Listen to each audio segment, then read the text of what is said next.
बाप रे बाप, कोनो देखे मत। यही भट्टा पर से हम हर महीने में थे घोड़ा चाहे खच्चर चोरा के ले जाई ले, अपन खूब बड़ा घर बनवाओ थे। हाँ आजा बाबू आजा, डरो लगा था कहीं दुलत्ती न मार दे। काटे मत बेटा, काटे मत, आइए आजा। और रोज खच्चर बेच दे, खच्चरवा का हम घोड़ा बना के बेच दे। हाँ हाँ आजा बेटा, आजा मेरे राजा, मेरे राजा। का है कैसन घोड़ा?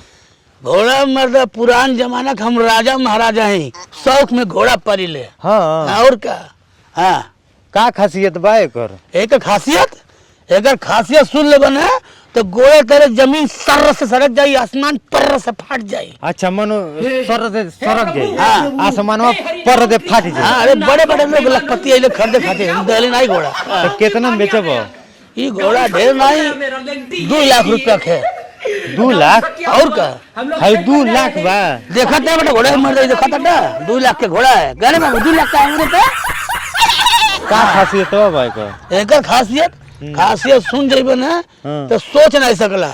ई जो है महाराणा प्रताप को जो घोड़वा रहल ना, हाँ हाँ हाँ वही कहीं समझ लो कि सरपूत है। अरे हाँ मतलब ओकरे घोड़वा के चेतक के मेहरारू के हाँ।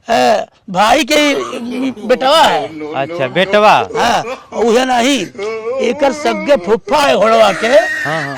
16 पिक्चरवा में वो गब्बर से ना क्या अच्छा अच्छा अच्छा खपट खपट खपट खपट चल। हाँ चलो करे बाबू, कहतन बेचब? सुना मर्दे ना पैसा दे पैबा। हाँ? और ये घोड़वा की और खासियत है, महाभारत में भीष्म पितामह यही के जो घोड़वा बैठे थे ना, यही पूर्वज रहला। हाँ। और यह नहीं समझना कि और जब अर्जुन रथा नहीं चला में, अच्छा रथवा किटिर किटिर किटिर किटिर ओ रथवा में हाँ। जो घोड़वा रहल, हाँ। एक परनानक सरनाना रहल। अच्छा। हाँ समझ ल कि ऐसा घोड़ा बा 8 लीटर साझे दूध देला। अरे बाप, घोड़ा बा? मतलब एरू गरू घोड़ा मतलब कुकुर खाता था का तुम। हाँ और 3 लीटर दोपहरिया देला। भाई घोड़वा दूध देला? मर्द आधी लीटर रतिया के 1.5 लीटर तो मुझ देला दूध। अरे बाप रे बाप। समझ ल कि बड़े लोग आइले हम दहले नहीं, हाँ। घुड़सवारी करे खातिर हम कली नहीं। हम कहता आजा महाराज, आदमी देखा था ना चुप्पे से जातली खियावे खातिर, क्यों देखे मत, क्यों चिन्हे मत, ये खातिर हम ऐसा भेज धैले बाटी। 2 लाख रुपया दे दो। हाँ। बहुत सीधा बा। 1 लाख रुपया ले लो ना, मेरे को परवड़ता नहीं है तो ये लोग कुकुर खरीदने आए क्या?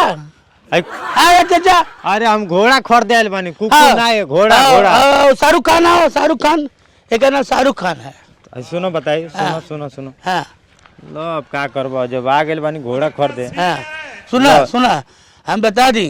हाँ यही जो है एक बियाह भेल नहीं बा बहन? बियाह नहीं भेल बा, बताती हम पहले तो दे दो, हम बियाह करा ले। अब बियाह करा दिए। हाँ बियाह करबा ना तू? सुहागरात भइल बा कि नहीं?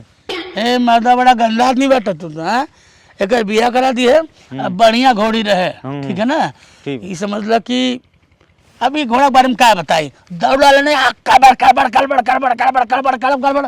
समझ लो कि हवाई जहाज अगर सामने फेल बा करे बाबू। हवाई जहाज वो फेल हो गेल। हाँ मानो ई उड़ेला का? हाँ देखो उड़ेला। साझे के 2 डिब्बा के बंटी बबली चाहिए। अच्छा और राती में अंग्रेजी पियाला, ठीक है? है दारू पियला घोड़ा बा?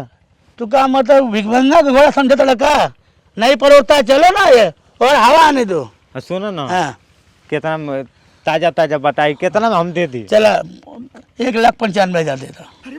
बड़े खतरनाक लोग। हेलो हाँ रुको 1 मिनट। हाँ 500 निकाल दो, 500 निकाल दो। के पकड़ बताई 500 निकाल दी। हाँ 500 निकाल दो। हाँ ये 500 फटा ही बार निकाल ला। हाँ, नहीं चाहिए। जा बेटा घबराए मत, कोनो दिक्कत है भाग के हमरे के चलिए, कोनो दिक्कत करबा हाँ। भाग के चलिए, ठीक है ना? दूधवा दे नहीं? दूध खा डाइट तर हम दिया जी दूध हम।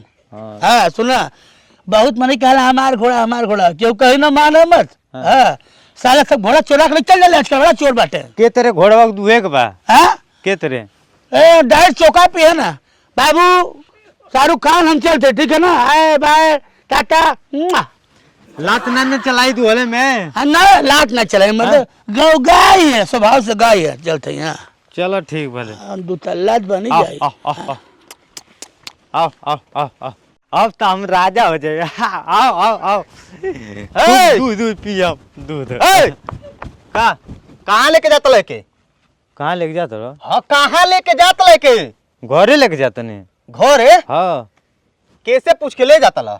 ये मर्द खरीद के लेके आवता नहीं आ कैसे पूछे पूछे के बारे में। खरीद के? हाँ खरीद के लेके जाए तो पूछ के खरीदम का। आ कैसे खरीदला?